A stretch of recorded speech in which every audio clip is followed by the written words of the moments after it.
제 이름은 한지윤입니다. 올해 43이 되었고 28배 결혼에 15년을 함께 산 남편 이준호 씨를 얼마 전 장례식장에서 보냈습니다. 그날 제 마음은 무너졌고 지금도 여전히 현실 같지 않습니다. 사람들은 말합니다. 남편분이 좋은 분이셨다고, 지윤 씨가 곁에 있어줘서 행복하셨을 거다라고. 하지만 저는 고개를 끄덕이면서도 속으로 생각했습니다. 정말 그 사람이 행복했을까? 난 그에게 어떤 아내였을까? 우리의 결혼은 따뜻하게 시작됐습니다. 준호는 31, 저는 28.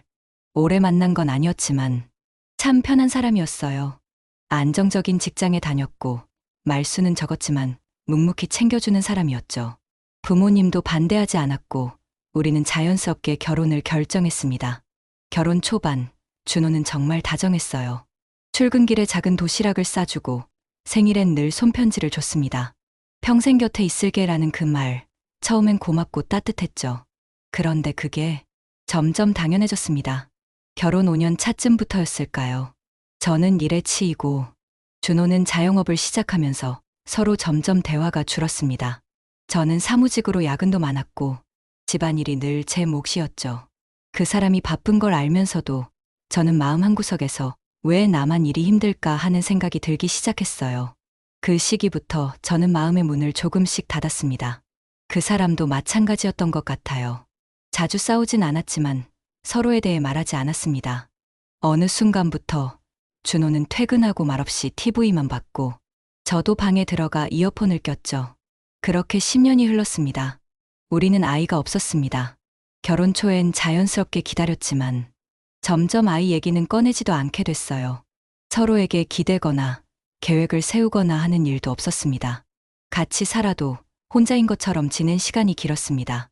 그렇게 무뎌진 어느 날 준호가 쓰러졌습니다. 인테리어 공사 중 갑자기 의식을 잃고 병원에 실려갔죠. 심정지 상태였고 의사는 말했습니다. 의식이 돌아올 가능성은 낮습니다. 그 말을 들었을 때 저는 놀랐지만 눈물이 안 났어요. 그게 더 무서웠습니다. 내가 이 사람을 정말 사랑했나? 이젠 감정조차 남지 않았던 걸까?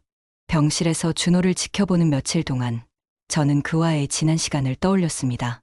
처음 만났던 날, 결혼식 날, 여행 갔던 기억들, 그리고 싸우지 않고도 멀어진 시간들. 사람들은 말합니다. 결혼은 끝없는 대화라고.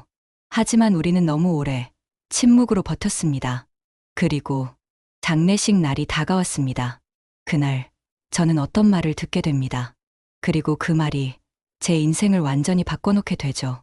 장례식장은 조용했습니다. 검은 옷을 입은 사람들이 조심스럽게 들어오고 조문을 마친 후엔 작은 한숨을 쉬며 돌아갔습니다. 저는 하얀 국화를 들고 영정을 바라보며 앉아 있었습니다. 그날따라 사진 속 준호는 유난히 따뜻해 보였어요. 살아생전보다 더 웃고 있는 것 같았죠.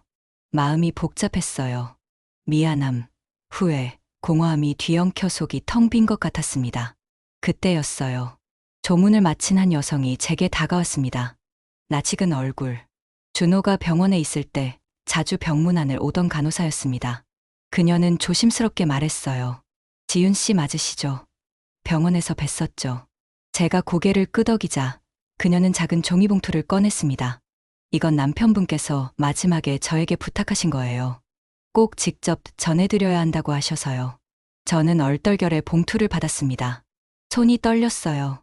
안에는 작은 편지와 낡은 목걸이 하나가 들어 있었습니다. 편지를 펴는 순간 저는 멈춰 섰습니다. 지윤아, 내 사랑. 그 첫 문장에서부터 저는 무너졌습니다. 그토록 오랜 시간 나누지 않았던 진심이 거기 있었습니다. 미안하다. 말도 없이 떠나서, 그리고 그동안 외롭게 해서. 난 표현이 서툴렀지만 매일 너를 사랑했다. 늘 내 옆에 있어줘서 고마웠고 말은 못했지만 너 없인 못 살았어. 편지는 길지 않았지만 그 안에 담긴 마음은 너무 무거웠습니다. 저는 울음을 터뜨렸습니다. 그토록 듣고 싶었던 말이 이제서야 너무 늦게 도착한 겁니다. 간호사는 제 어깨에 손을 얹으며 말했습니다. 의식이 잠깐 돌아오셨을 때 마지막으로 하신 말이었어요. 지윤 씨에게 꼭 말해달라고. 정말 많이 사랑한다고. 그리고 미안하다고요. 그 순간 저는 그를 처음 만났던 날로 돌아간 것 같았습니다. 그 사람의 말투, 손길, 웃음이 모두 떠올랐어요. 저는 그렇게 장례식장에서 남편의 마지막 말을 들었습니다. 그리고 깨달았죠. 내가 얼마나 많은 걸 놓쳤는지를, 우리가 서로에게 얼마나 소중했는지를. 하지만 그 모든 건 너무 늦게 찾아왔습니다. 장례식이 끝난 후 집으로 돌아왔을 때 저는 집 안을 둘러보다가 다시 눈물이 터졌습니다.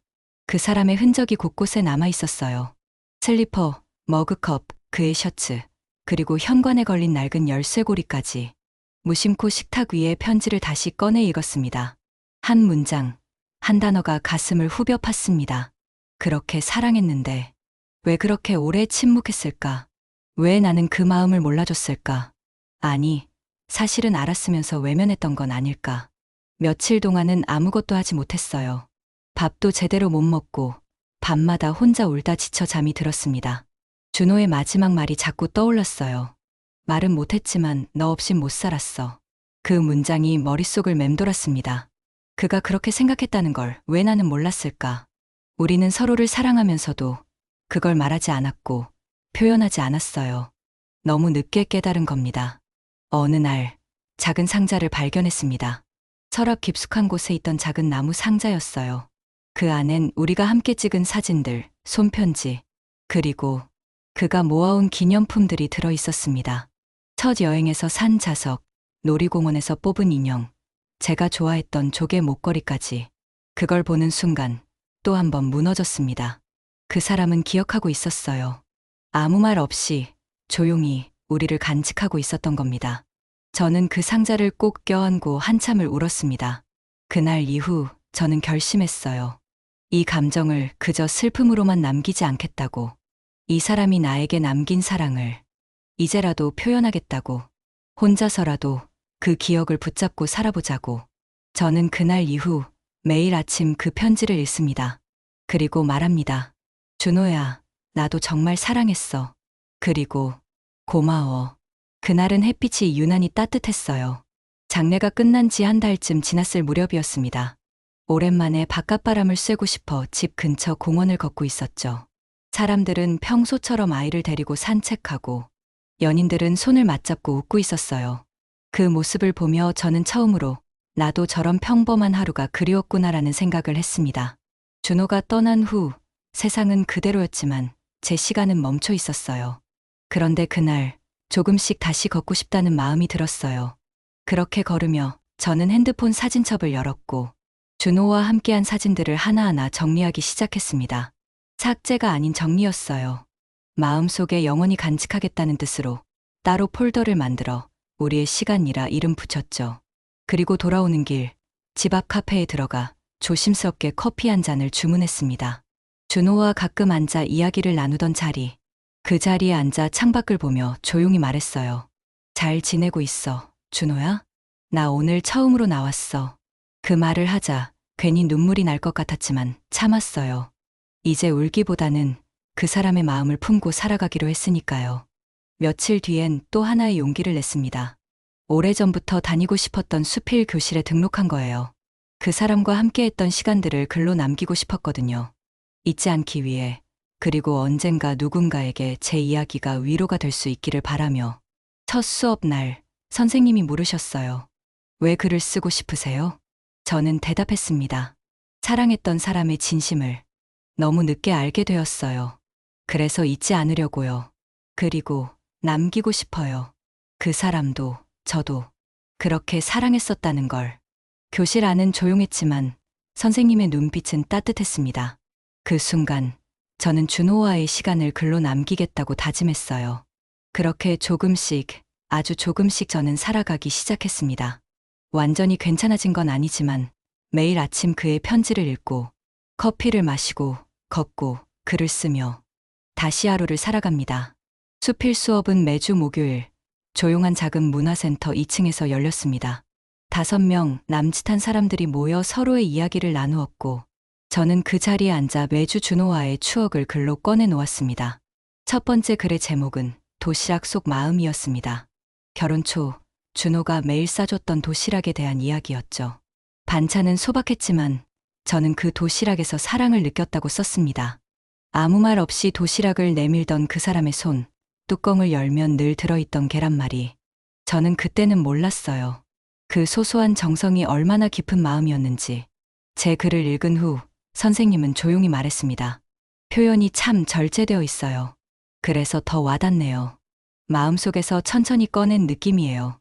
그 말에 저는 고개를 끄덕이며 속으로 생각했습니다. 맞아요. 저는 아직도 조심스러웠어요. 그 사람을 다시 떠올릴 때마다 눈물이 차올랐으니까요. 다른 수강생분들도 각자의 이야기를 꺼냈습니다. 어떤 분은 아버지와의 이별, 어떤 분은 반려동물을 보낸 이야기. 서로의 눈빛에서 공감이 오갔고, 저는 그 시간 속에서 조금씩 따뜻함을 느꼈습니다. 준호와 함께했던 시간이 단지 아픈 기억만은 아니라는 것을요. 그날 수업이 끝나고 집에 돌아가는 길, 문득 하늘을 올려다봤습니다. 구름이 예쁘게 떠 있었고, 마음이 조금 맑아진 기분이었어요. 집에 돌아와서도 글을 쓰고 싶어 노트를 폈습니다. 두 번째 글의 제목은 침묵 속의 사랑으로 정했어요. 결혼 후 말이 줄어든 우리 사이, 하지만 말없이 차려졌던 저녁상과 뒤늦게 알아차린 뒷모습의 배려들. 글을 쓰다 보니 저는 알게 되었어요. 그 사람은 늘 제 곁에 있었고, 저는 그 존재를 너무도 당연하게 여겼다는 걸. 그리고 그가 떠난 지금에서야 그의 모든 흔적이 얼마나 큰 사랑이었는지를 깨달았다는 걸요. 준호가 살아있었다면 이 글을 읽고 어떤 표정을 지었을까요? 웃었을까요? 울었을까요? 아니면 아무 말 없이 고개만 끄덕였을지도 모르죠. 그 사람답게. 수필을 쓰는 시간이 길어질수록 저는 점점 더 제 마음을 솔직하게 들여다보게 되었습니다. 남겨진 사람의 시간은 그렇게 흘러갔고, 저는 그를 통해 준호와 다시 마주하고 있었습니다.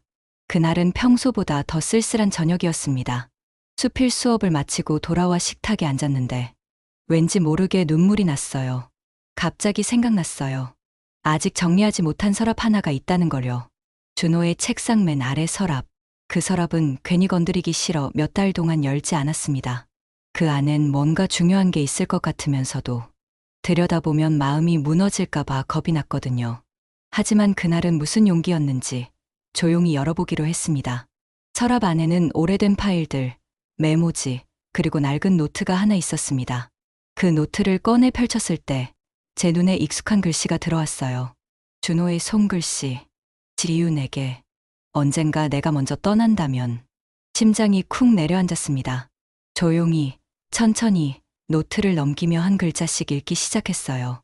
준호는 언젠가 자신이 갑작스레 세상을 떠날 수도 있다는 생각에 저에게 미리 남긴 글이었어요. 지윤아, 나는 표현이 서툴렀지. 미안해. 말보다 행동으로 보여주려 했던 것 같아. 그런데 그것도 부족했나 봐. 내가 힘들어할 때 옆에 있어주지 못했던 날들이 자꾸 떠오른다. 그땐 왜 그렇게 바보 같았을까? 그냥 안아주기만 했어도 됐을 텐데. 그래도 너와 함께한 시간, 나는 정말 행복했어. 그걸 꼭 전하고 싶었어. 나는 부족했지만 너를 진심으로 사랑했어. 손이 떨려왔습니다. 눈물이 뺨을 타고 조용히 흘렀고, 저는 노트를 가슴에 안고 침대에 앉아 한참을 울었어요. 살아있을 때는 단 한 번도 듣지 못했던 그 말들. 진심으로 사랑했다. 그 말 한마디가 그렇게 절실히 듣고 싶었던 거였을까요? 그날 밤, 저는 처음으로 준호의 물건들을 하나씩 정리하기 시작했습니다. 더 이상 미련이나 아쉬움이 아니라 고마움과 사랑으로. 그의 손때 묻은 셔츠, 우리가 함께 찍은 사진, 그리고 그 노트. 정리라기보단 다시 마음속에 정돈하는 느낌이었어요. 한켠에 모아두고 다시 그 사람을 내 마음에 들이는 과정. 그날 이후로 저는 매일 노트를 꺼내 조금씩 읽습니다. 잊지 않기 위해. 그리고 제 수필 속에 그 사람의 말들을 옮겨 적습니다. 그날은 수필 수업이 있는 목요일이었습니다. 저는 일주일 내내 머뭇거리며 고민했어요.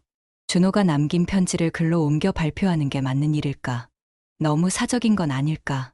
혹시 누군가 웃거나 가볍게 여기지는 않을까? 하지만 결국 저는 그 글을 원고지에 천천히 옮겨 적었습니다. 한 글자씩 옮기면서 마음이 덜컥 내려앉기도 했지만 동시에 가슴 한켠이 따뜻해졌어요. 마치 그 사람과 다시 이야기하는 기분이었거든요. 수업 시간, 제 차례가 되어 저는 천천히 입을 열었습니다. 오늘은 조금 용기가 필요한 글입니다. 제 남편이 생전에 남긴 글을 읽어드릴게요. 교실 안이 조용해졌습니다. 숨소리 하나 들리지 않을 만큼 정적이 흐르고 저는 그 편지를 천천히 읽기 시작했습니다. 지윤아, 나는 표현이 서툴렀지. 미안해.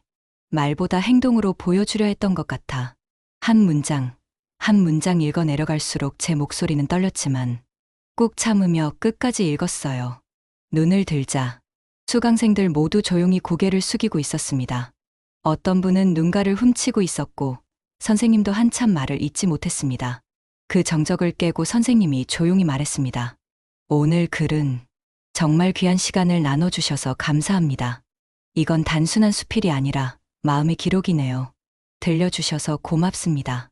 그 말을 듣는 순간 제 안에 무너졌던 벽이 조금 무너졌습니다. 누군가가 그 사람의 진심을 그리고 저희 슬픔을 가볍게 여기지 않았다는 사실이 위로가 되었어요. 수업이 끝난 후 함께 수업을 듣는 한 분이 다가와 말했습니다. 남편분, 정말 좋은 분이셨네요. 그리고 당신도 정말 사랑받았던 분이었네요. 그게 느껴졌어요. 그 말을 듣고 저는 웃으며 고개를 숙였습니다. 준호는 그랬죠. 직접 표현은 서툴렀지만 늘 마음만은 깊었던 사람. 그날 이후 저는 수필 수업에서 더 많은 글을 발표하기 시작했습니다. 준호와의 기억, 저희 마음, 그가 남긴 말들. 그 글들이 다른 사람들에게 작은 위로가 되는 것을 느끼며 저는 처음으로 슬픔을 넘어선 의미를 발견했어요. 편지를 수필로 읽은 그날 이후 저는 다시 오래된 앨범을 꺼내 들었습니다. 준호와 함께한 시간들이 사진 속에 고스란히 남아 있었어요. 여행지에서 어색하게 웃고 있는 얼굴, 아이들 어릴 적 소풍 사진 속 익숙한 뒷모습, 저녁 식탁에 마주 앉아 찍었던 흐릿한 셀카까지. 그 사진들을 보며 문득 이런 생각이 들었어요. 너무 많은 기억이 이 집에 남아 있다는 것. 하루에도 수십 번씩 마주치는 물건들. 가구 배치 하나하나에 그 사람의 손길이 남아 있다는 것. 그래서였을까요? 나는 여전히 그의 그림자 속에서 살고 있는 것 같았어요. 그리움이 아니라 이제는 한 발짝 앞으로 나아가야 한다는 마음이 점점 커졌습니다.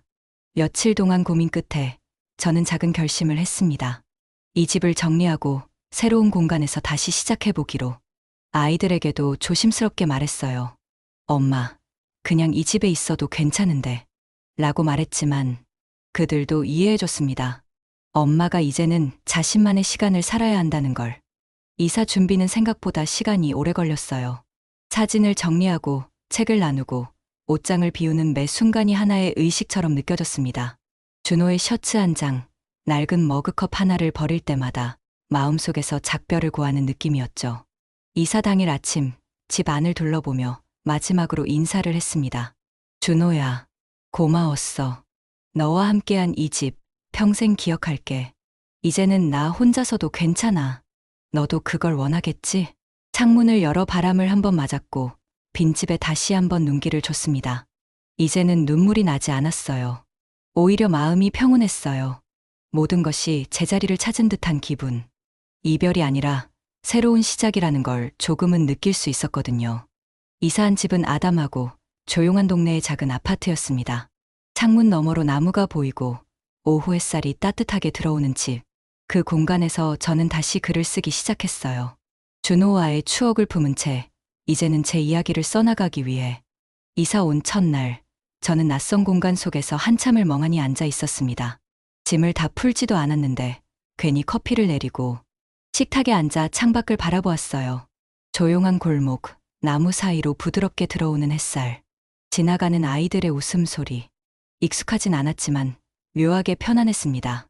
이 집엔 준호의 그림자가 없다는 사실이 이상하게 위로가 되었어요. 처음엔 그게 슬플 줄 알았는데 오히려 가볍다는 느낌이 들었습니다. 작은 화분을 두고 커튼을 달고 책을 정리하고 나니 이 집도 점점 제 색을 입어갔습니다. 그동안 미뤄왔던 것들을 하나씩 해보기 시작했어요. 먼저 매일 산책을 나갔습니다. 동네에 작은 공원이 있었는데 그 길을 천천히 걷다 보면 마음도 정리되는 기분이 들었어요. 마트에서 장을 보며 혼잣말을 하고 식탁에 앉아 하루를 정리하는 글을 쓰고 밤에는 조용한 음악을 틀어놓고 책을 읽었죠. 그런 일상 속에서 문득문득 준호가 생각났습니다. 하지만 예전처럼 눈물이 터지거나 숨이 막히진 않았어요. 그리움이 여전하긴 했지만 이제는 따뜻한 기억처럼 다가왔습니다. 어느 날은 이런 생각도 들었습니다. 지금의 내가 그 사람도 좋아해 줄 수 있겠구나. 슬픔에 잠식되어 있던 지난 시간에 비하면 지금의 나는 한결 가벼웠고 조금은 웃을 수 있는 사람이었거든요. 그렇게 매일을 살아가며 저는 저 자신과 다시 친해지고 있었습니다. 누군가의 아내가 아닌, 누군가의 엄마도 아닌 그냥 지윤이라는 이름으로 살아가는 연습. 그게 어색하지만 생각보다 나쁘진 않았어요. 준호가 떠난 지 1년이 되던 날, 저는 꽃다발을 들고 그의 묘소를 찾았습니다. 처음엔 아이들과 함께 가려 했지만 이번만큼은 혼자 가고 싶었어요. 그 사람과 나, 단둘이 이야기할 시간이 필요했거든요. 길을 걸으며 괜히 가슴이 쿵쾅거렸습니다. 1년 전 이맘때 병실에서 들려온 마지막 숨소리, 그날의 온도, 문을 나서던 제 발걸음이 떠올랐거든요. 묘소 앞에 도착하자 주변엔 봄꽃이 흐드러지게 피어 있었습니다. 그리고 그곳엔 조용한 바람이 불고 있었어요. 마치 그 사람이 거기 있는 듯 아주 가까이. 저는 무릎을 꿇고 꽃을 내려두었습니다. 그리고 조용히 말했죠. 준호야, 나왔어. 잘 지냈어? 대답은 없었지만 마음속 어딘가에선 그의 목소리가 들리는 듯 했습니다. 여전히 서툴고 어색하지만 따뜻한 그 말투로. 그 앞에서 저는 지난 1년간의 이야기를 들려주었어요. 수필 수업에서 있었던 일, 아이들의 안부, 새로 이사 간 집 이야기까지 마치 살아있을 때처럼 하루를 마치고 돌아온 사람처럼 말했죠. 그러다 잠시 멈췄습니다. 그리고 아주 조용히 속삭였어요. 있잖아, 나 이제 좀 괜찮아. 아주 완전한 건 아니지만 그래도 이제 잘 살고 있어. 말하고 나니 눈물이 흐르더군요. 애써 닦지도 않았어요. 그냥 흐르게 두었습니다. 그 눈물은 슬픔이 아니라 감사였거든요. 함께했던 시간에 대한, 그리고 여전히 마음속에 남아있는 그 사람에 대한. 잠시 후 자리를 털고 일어섰습니다. 바람이 한번 불고 하늘은 참 맑았습니다. 돌아가는 길, 저는 핸드폰을 꺼내 셀카를 한 장 찍었어요. 웃는 얼굴로. 이 사진을 누군가에게 보여줄 일은 없겠지만 준호라면 보고 있을 것 같았어요. 준호의 묘소를 다녀온 며칠 후, 저는 수필 수업에서 쓴 글을 작은 지역 문예지에 응모했습니다. 기대 없이 보낸 글이었지만 그 이야기는 생각보다 많은 이들의 마음에 닿았던 모양이었어요. 얼마 후 그 글이 실린 문예지가 출간되었고 담당자에게서 연락이 왔습니다. 제 이야기를 읽고 위로받았다는 독자의 편지가 함께 도착했다고요. 편지를 읽는 순간 가슴이 먹먹해졌습니다. 한 여성 독자는 남편을 몇 년 전에 떠나보낸 뒤 하루하루를 겨우 버티며 살고 있다고 했어요. 제 수필을 읽고 처음으로 마음이 조금 풀렸다고, 누군가 자신과 같은 감정을 겪었다는 것만으로 큰 힘이 되었다고 했습니다. 또 어떤 분은 부모님을 잃고 나서 자신도 아무렇지 않은 척 살고 있었는데 제 글을 보고 처음으로 울었다고 하더군요. 저는 그날 밤 노트북을 켜고 천천히 한 줄씩 글을 써내려갔습니다. 내 이야기가 누군가에게 위로가 될 수 있다면, 준호와 함께했던 시간들이 그냥 아픔으로만 남지 않는다면 그걸로도 충분히 의미 있다고 느꼈어요. 그리고 깨달았습니다. 나 혼자 아파하고 끝나는 이야기가 아니라 이 감정은 연결될 수 있다는 거려. 누구에게든 깊이 박힌 상처는 있지만 그것을 말로 꺼내는 순간 누군가의 손이 닿을 수 있다는 걸. 그날 이후 저는 꾸준히 글을 쓰고 있습니다. 거창한 문학이 아니라 그냥 하루의 생각, 오래된 기억, 떠오른 감정들을 담백하게 적는 글. 글 속에는 여전히 준호가 있습니다. 하지만 이제는 슬픔으로서가 아니라 내 삶의 한 조각으로 따뜻한 배경처럼 남아있죠. 시간이 지나면 다 괜찮아진다는 말. 그땐 믿지 않았어요. 누가 내 마음을 안다고 그런 말을 하나 싶었죠. 하지만 지금은 조금 알 것 같아요. 괜찮아진다는 건 슬픔이 사라지는 게 아니라 그 슬픔과 같이 살아가는 방법을 배워가는 거라는 거려. 준호가 떠난 뒤의 시간은 말로 다 표현할 수 없는 감정의 터널이었습니다. 처음엔 하루가 너무 길었고 눈물이 마를 날이 없었어요. 살고는 있지만 사는 게 아닌 나날들이었죠. 하지만 그런 시간들을 지나며 저는 하나씩 다시 살아가는 법을 배웠습니다. 밥을 하고 산책을 하고 글을 쓰고 웃는 연습을 하고 아이들과 더 자주 연락했고 친구들과 커피를 마셨고 꽃을 사서 집안에 두었어요. 그런 소소한 일상이 다시 저를 일으켜 세워주더군요. 준호와 함께했던 시간은 여전히 제 안에 있습니다. 앞으로도 잊히지 않겠죠. 하지만 이제는 그 기억들이 저를 끌어내리는 무게가 아니라 등을 살짝 밀어주는 따뜻한 바람처럼 느껴집니다. 수필 수업에서 마지막 시간, 선생님이 그러셨어요. 잃은 것을 글로 남긴 사람은 그것을 영영 잃어버리지는 않는다고요. 맞는 말 같았습니다. 준호와 나의 이야기를 글로 남기면서 저는 그를 잃지 않았습니다. 그 사람과 함께한 시간이 헛되지 않았다는 걸 누군가에게 전할 수 있었으니까요. 이제 저는 메일을 씁니다. 기억하고 정리하고 나누며 삽니다. 때로는 아직도 마음이 울컥할 때가 있지만 그런 감정도 감사히 받아들이고 있습니다. 이 글을 읽는 누군가가 있다면, 그리고 비슷한 아픔을 겪고 계신 분이 있다면 꼭 전하고 싶어요. 당신은 혼자가 아닙니다. 삶은 때때로 너무 아프고 잔인하지만 그럼에도 우리는 살아가야 합니다. 그리고 살아갈 수 있습니다. 저는 오늘도 그걸 증명하며 살아갑니다. 천천히, 그러나 확실하게. 지금까지 긴 이야기를 들어주셔서 감사합니다. 이건 저의 슬픔을 담은 이야기이자 다시 살아가기로 한 사람의 고백이었습니다. 그리고 언젠가 이 글을 하늘에서도 준호가 읽고 있다면 그도 고개를 끄덕이며 말하겠죠. 지리윤아, 잘했어. 정말 잘했어.